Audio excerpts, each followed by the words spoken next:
Hello friends. आज हमारा मध्यकालीन भारत के इतिहास का यह 16वां लेक्चर है, जिसमें हम औरंगजेब से संबंधित प्रश्नों को देखेंगे। औरंगजेब का समय 1658 ईस्वी से लेकर 1707 ईस्वी तक है। 1707 ईस्वी में औरंगजेब की मृत्यु हो जाती है। तो यही एक प्रश्न है कि औरंगजेब की मृत्यु कब हुई है। कभी कभी कूट में ऐसे कई सन दे देते हैं और शासकों के नाम दे देते हैं और उनकी मृत्यु या उनके जब वो बादशाह बनते हैं उनकी तिथियां दे दी जाती हैं। तो कभी कभी मृत्यु की तिथि भी दे दी जाती है। तो औरंगजेब की मृत्यु 1707 ईस्वी में हुई थी। हम यह महेश उड़ालसर की NCERT पुस्तक से प्रश्नों के माध्यम से टॉपिक को कवर कर रहे हैं। इससे पहले हमने बाबर, हुमायूं, अकबर, जहांगीर और शाहजहां को देखा था। आज हम औरंगजेब को देखेंगे। चूंकि हम जब 1707 ईस्वी में औरंगजेब की मृत्यु हो जाती है, इसी के बाद मध्यकालीन भारत के इतिहास को समाप्त समझा जाता है और इसके बाद उत्तर मुगल काल या आधुनिक भारत की शुरुआत मानी जाती है। औरंगजेब अंतिम मध्यकालीन भारत के इतिहास का शासक माने जाते हैं। इस मुगल काल से पहले हमने दिल्ली सल्तनत को देखा था, जिसमें 5 वंशों ने शासन किया था। इसके बाद मुगल वंश आया। मुगल वंश के बाद लगभग 15 वर्षों तक सूर्यवंश रहा, जिसको हम आगे देख चुके हैं।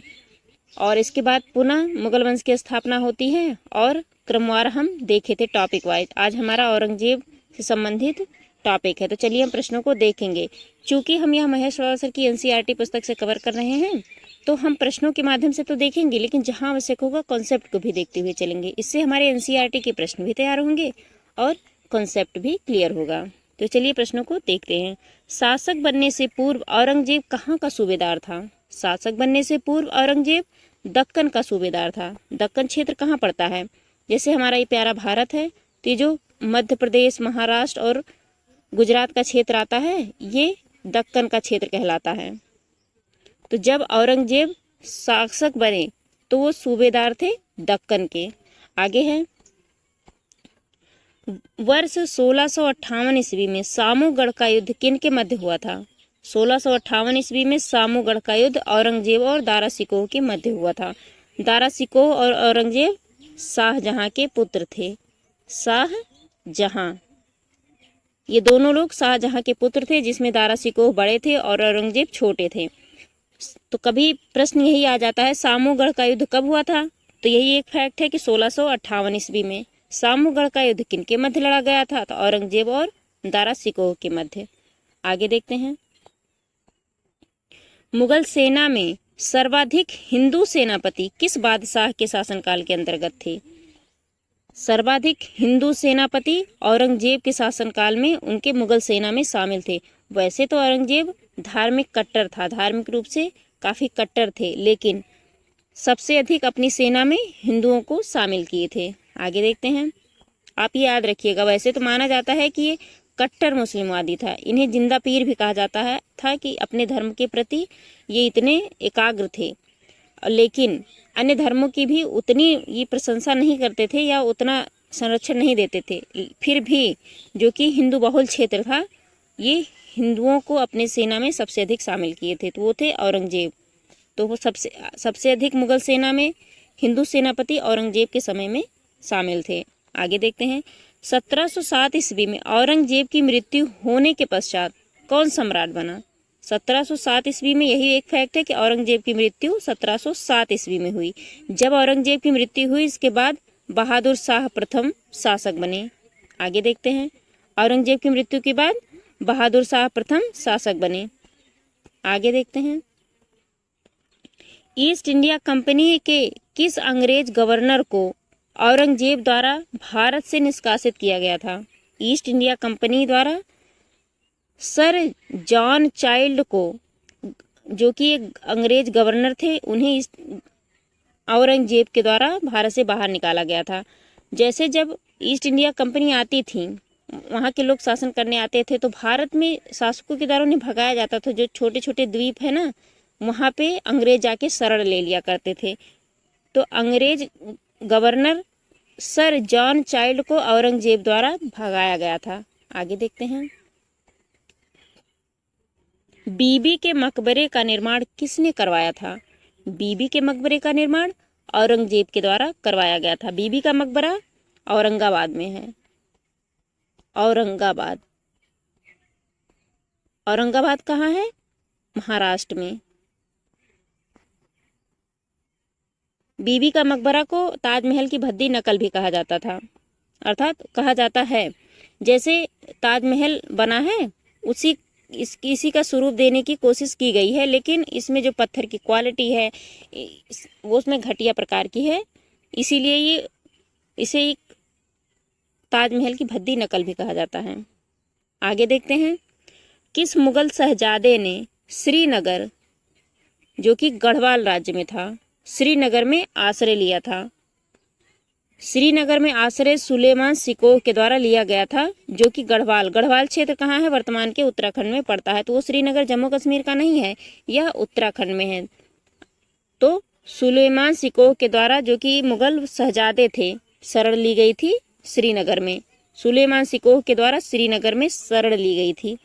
आगे देखते हैं, किस मुगल बादशाह को जिंदा पीर कहा जाता था? जिंदा पीर औरंगजेब को कहा जाता था। ये अपने धर्मों को या धार्मिक रीति रिवाजों को इतने, अपने जो भी तरीके थे उनको इतने अच्छे तरीके से फॉलो करते थे कि उन्हें कहा जाता था कि ये जिंदा ही पीर हैं। वैसे तो कोई पीर बनता है तो उनकी मृत्यु के बाद, जो कि धर्म को सबसे अधिक मानता है, लेकिन लोगों ने इन्हें जिंदा ही एक पीर की उपमा दे दी, तो जिंदा पीर औरंगजेब को कहा जाता है। आगे देखते हैं, औरंगजेब ने बीजापुर की विजय किस वर्ष की थी? बीजापुर की विजय 1686 ईस्वी में औरंगजेब के द्वारा की गई थी। तो बीजापुर की विजय 1686 ईस्वी में औरंगजेब द्वारा, बीजापुर का विजय 1686 ईस्वी में औरंगजेब के द्वारा किया गया। बीजापुर महाराष्ट्र और कर्नाटक क्षेत्र में पड़ता है। आगे देखते हैं, 1665 ईस्वी में शिवाजी ने किस मुगल सेनापति के साथ पुरंदर की संधि पर हस्ताक्षर किया? पुरंदर की संधि बहुत महत्वपूर्ण है। सबसे महत्वपूर्ण यही है कि पुरंदर की संधि कब हुई थी? पुरंदर की संधि 1665 ईस्वी में हुई थी। किनके मध्य? शिवाजी और मुगल सेनापति जय सिंह के मध्य। तो कभी भी आए, पहले तो शिवाजी और मुगल सेनापति के मध्य हुआ था, मुगल के मध्य हुआ था, लेकिन मुगल सेनापति में भी पूछा जाए तो जय सिंह की। आगे देखते हैं, यहाँ पे दिखा है कि मुगल कालीन भू राजस्व प्रणाली के बारे में बताया गया है, जैसे खेत बटाई, लंक बटाई और रास बटाई। खेत बटाई किन्हें कहते थे? जैसे खेत में ही अनाज का बंटवारा हो जाए तो उसे खेत बटाई कहते थे। लंक बटाई, अनाज को खलिहान में लाकर बिना भूसा निकाले बटाया जाए तो उसे लंक बटाई कहते थे। और रास बटाई, अनाज से भूसा निकाल कर बांटा जाए तो उसे रास बटाई कहा जाता था।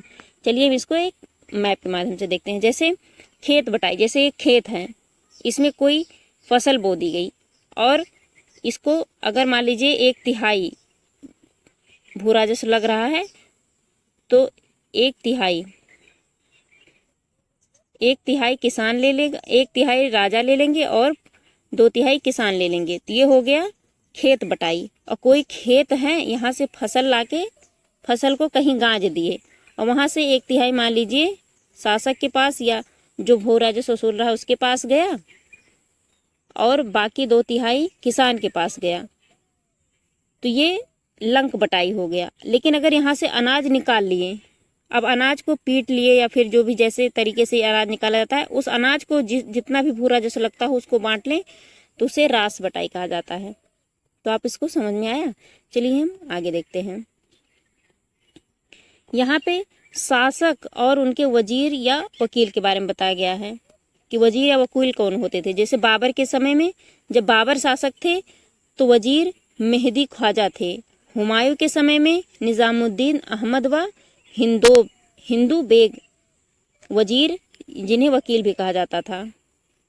अकबर के समय में बैरम खां वकील थे या वजीर थे, जो कि सबसे अधिक शक्तिशाली थे। जहांगीर के समय में यह पद रिक्त था और शाहजहां के समय में भी यह पद रिक्त हो गया या समाप्त ही हो गया। इसके बाद औरंगजेब के समय में कोई भी वजीर या वकील नहीं हुआ करता था। तो आप याद रखिए, जैसे सबसे पहले बाबर आए, फिर हुमायूं आए, फिर अकबर आए, फिर जहांगीर आए, फिर शाहजहां, और हम आज औरंगजेब को देख ही रहे हैं। तो बाबर के समय में मेहदी ख्वाजा, हुमायूं के समय में निजामुद्दीन अहमद व हिंदू बेग थे, अकबर के समय में बैरम खां अकबर के संरक्षक भी थे, और जहांगीर के समय में यह पद खाली था और शाहजहां के समय में यह पद समाप्त कर दिया गया, तो स्वतः ही औरंगजेब के समय में यह पद खाली ही रहा। आगे देखते हैं, जजिया कर किस मुगल शासक के काल में पुनः लाया गया था? जजिया कर औरंगजेब के समय में पुनः लाया गया था, अकबर के समय में यह समाप्त कर दिया गया था। तो आप इसको याद रखिएगा कि अकबर के समय में समाप्त किया गया और औरंगजेब के समय में यह लाया गया। जजिया कर गैर मुसलमानों से धार्मिक रूप से लिया जाने वाला कर था। जैसे जो लोग मुस्लिम नहीं हैं या अन्य किसी धर्म के हैं, मुसलमानों को छोड़ के, अगर वो अपने किसी धार्मिक अनुष्ठान को करते हैं, यज्ञ हो गया, पूजा हो गया, कोई भी कर हो गया, तो उन्हें जजिया के रूप में कुछ कर देना पड़ता था। यह औरंगजेब के द्वारा पुनः लाया गया था। आगे देखते हैं, औरंगजेब ने जोधपुर के शासक जसवंत सिंह को 1658 ईस्वी में धर्मत के युद्ध में पराजित किया था। धर्मत किस राज्य में स्थित था? यह स्थित है, यहाँ पे है कि जोधपुर के शासक जसवंत सिंह को 1658 ईस्वी के धर्मत के युद्ध में पराजित किया गया था। धर्मत मध्य प्रदेश में है, वो भी उज्जैन क्षेत्र में है। तो धर्मत का युद्ध औरंगजेब के द्वारा लड़ा गया था, यही बहुत महत्वपूर्ण है। और धर्मत का युद्ध 1658 ईस्वी में लड़ा गया था, बहुत महत्वपूर्ण है। औरंगजेब से संबंधित ये एक इम्पॉर्टेंट फैक्ट है, इसको आप याद रखिएगा। तो धर्मत का युद्ध 1658 ईस्वी में मध्य प्रदेश में उज्जैन में हुआ था, वो भी मध्य प्रदेश के शासक जसवंत सिंह के विरुद्ध। आगे देखते हैं, धर्मत का युद्ध औरंगजेब से संबंधित कई बार ये फैक्ट पूछा गया है। आगे है, किस मुगल बादशाह का राज्याभिषेक 2 बार हुआ था? जो कि मुगल थे, मुगल मतलब बाबर, हुमायूं, अकबर, जहांगीर, शाहजहां और इसके बाद औरंगजेब। तो इनमें से किसका जो राज्याभिषेक है 2 बार हुआ है? वो थे औरंगजेब का राज्याभिषेक 2 बार हुआ है।